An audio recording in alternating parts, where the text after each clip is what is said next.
And Raunaq Khan, I have been designated and recognized as the ninth Nizam of the Asijai dynasty by my family. Dynasty is just another word for a royal family, and uh, and I am a bit unprepared for this because I was told that this is a seminar of scholars, and I was told to abstain from talking much on this seminar, on this in this particular seminar, as this is a job reserved for scholars who researched on the history of the Nizams. It's not like a personal thing, right? It's a historical thing. When the Nizam Kamaruddin came to Hyderabad in 1913 first, but later on in not 19, sorry, 1713, and after 1724 he stayed here. So somehow the dynasty is counted from that time, from a war he had, which was called Battle of Shakarkhela, with the governor of Hyderabad called Mubadis. So it's marked. This is his dynasty is marked from there, and he was designated the title of the Asif Jah, and also Nizam al-Mulk, which was earlier. And so I can make a few mistakes because I'm not a historian. సరేరా So this history is quite, అప్పట్లో నిజాములు చాలా మంచిగా బతికేవాళ్ళు ఇప్పుడు ఎందుకు బతకలే ఎలా ఉన్నాడు sir and this history is tracked down as a 300 year centenary kind of a celebration, summing up the whole thing from 1724 to now it is 2024, and this is December. So we waited till the end because there are lots of things happening. So we didn't do it in the middle of the year because every day there are new developments, new cases, I mean, up to 1948 was the rule of the Nizams. After 1948, the army took over. So there were no more Nizam of Hyderabad because Hyderabad, joined India into an Indian democracy. So there were no more Nizams of Hyderabad because Hyderabad was gone. And about in 1971, there's a rule that there were no privileges given to the Nizams or any royal family in India, and so that also included titles and all. So trying to say a Nizam of Hyderabad is a little, not a very proper way to put it. So I would like to say that I'm the ninth Nizam of the Asijai dynasty as designated by my family. And I wish I could get more time. Anyway, sir ఎక్స్ open mall Delhi निज़ामा बहुत अच्छा जीते थे अभी कुछ कैसा है कि कैसा है price there are different conditions of some of the Nizams of the direct family who kind of managed to stick on to the property or claim properties, which were sometimes legal and sometimes not even legally. They've done very well for themselves. And some of the family they were not trained to make money for themselves. So some of them are very badly off. So I have to help them. I'm a Nizam now, not for the pomp and splendor of, the old splendor of the Nizams, who was the richest man in the world.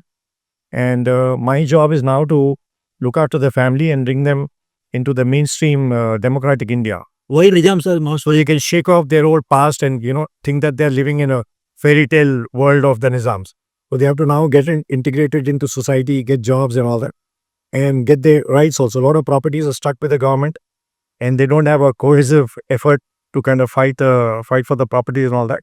So as a head of the family, I'm going to do all that for them.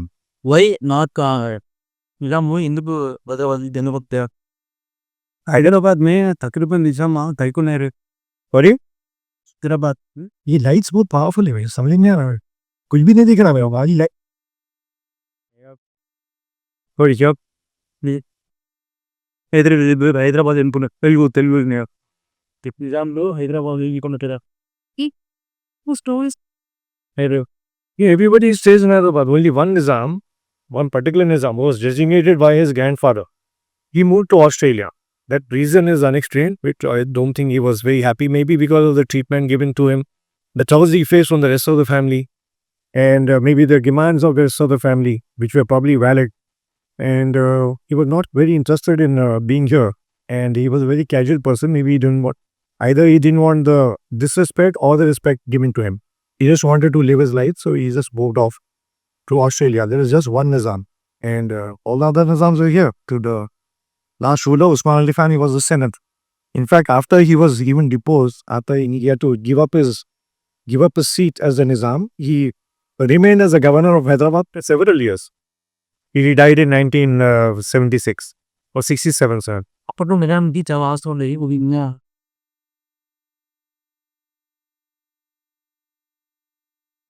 नाम को जब properties ज़्यादा था ये अपनी ये कम है कि कम पहले कैसा कैसा नहीं है, पहले तो रूल उनका था। कई प्रॉपर्टीज तो जब शेयर करी, जब इंडिया बना तो properties way share with India. तो कई प्रॉपर्टीज इंडियन टेरिटरी में चले गए, इंडियन गवर्नमेंट के हो गया। जो पब्लिक प्रॉपर्टीज थे, जो उनके पर्सनल थे, वो भी कई थे। उसमें क्या करे लोग, उनका इतना बड़ा ऑर्गेनाइजेशन था उसके रिकॉर्ड्स रखने के लिए, वो ऑर्गेनाइजेशन खत्म होगा। ऑर्गेनाइजेशन आ गया इंडिया का। तो अब आपको मालूम है यहाँ पे कैसे रहते, रेवेन्यू के जो डिपार्टमेंट के रहते कलेक्टर्स वगैरह, वो लोग रिकॉर्ड्स दबा दिए, वो लोग नाम चेंज कर दिए, रिकॉर्ड नहीं रहते, जीतने नहीं रहते, मिस रिप्रेजेंट करते। तो बहुत बड़े प्रॉपर्टीज है ना वो, उसके गवर्नमेंट के प्रॉपर्टी होते, उन लोगों के भी थे। 90,000 स्क्वायर माइल्स था वो। यहाँ Hyderabad is not Hyderabad by the way. यहाँ से लेके महाराष्ट्र पूरा औरंगाबाद हैदराबाद था, विदर्भ वगैरह इन कर्नाटका हैदराबाद था। उसके जो प्रॉपर्टीज है उसके ऊपर जो गवर्नमेंट है उन लोग उसके ऊपर हावी हो गए। They not don't make it easy, you know how much that रेकेपिज्म। मुश्किल है ना वो निकालना पेपर्स वगैरह, और जब आपको कोई नहीं देना चाह रहा और मुश्किल हो जाती है। And you need money to get those records out, and it's very difficult because lot of them don't have money. So उसमें क्या हो रहा है, बीच में लैंड ग्रैबर्स वगैरह आके एडवांटेज ले लेके कोलूडिंग विद गवर्नमेंट ऑफिसर्स वगैरह कुछ भी कर ले रहे, बेच दे रहे हैं। और so that's my role now, because now I am trying to get all the family together under one roof, and a lot of them have come under me. So initially there were about 4,000 people in a society. Then I realized in a court you can't just go by oral. So I started collecting papers. I got about 2,000 signatures, and then now I'm in the process of making them legally valid. So we have about 900 signatures which are notarized and on stamp paper and everything, acknowledging me as a ninth Nizam of the Asif Jai dynasty, and to represent them in court. And then there's a separate group which is of the seventh Nizam. Seventh Nizam was the last ruler, and they feel everything came to the seventh ruler, and the seventh ruler's children should divide the property, not from the previous Nizam. You get my point? So the seventh people also, seventh descendants, seventh Nizam's descendants also have joined me. About 90 of them have signed me. In fact, they are like big-hearted enough to tell me that if I get something, they will give me a solid share out of it, and I reduce that share just to a working level kind of a thing. I mean, initially you have to put on the money, but I told them I'm a bachelor and I don't need money for myself, and I just need what I spend. So I'm doing that for the 7 people, but for the 1 to 6 Nizams, up to 1 to 6 Nizam, I'm doing it to them as a service. And they are backing me in very, very large numbers. So the majority of them are with me. There are very few people, and few people for the opposite side who's trying to claim the properties on his own as if it's, the dynasty still exists. Like you get it from father to son kind of a thing.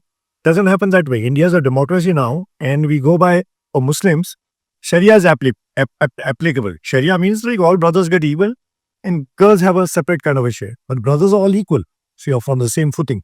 So it doesn't go to one person like it used to do once upon a time. And the many things they have to understand. And it's not like Father Islam was the last person who died.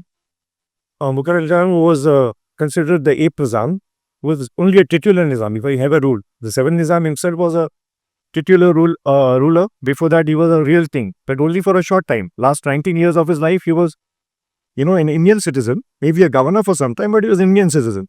The very first Nizam, he designated the founder who set the rules. He designated his daughter, Khairunissa's son, Muzaffar, as a successor. But even what the Nizam says does not happen, because if you're not powerful enough, somebody will go through you. Not the first Nizam had a son called Nasir Jan, and Nasir was trying to overthrow his father. He was even in jail. So when his father died, he took over the throne. Though his father, the founder, he wanted his grandson, but it doesn't work that way. Whoever is powerful gets the throne. And in Islam, there is only one thing. I mean, suppose the powerful king defeats another king, nobody can stop him. But if all that, the power is not being used in an unfair way, the only thing Islam suggests is ijma.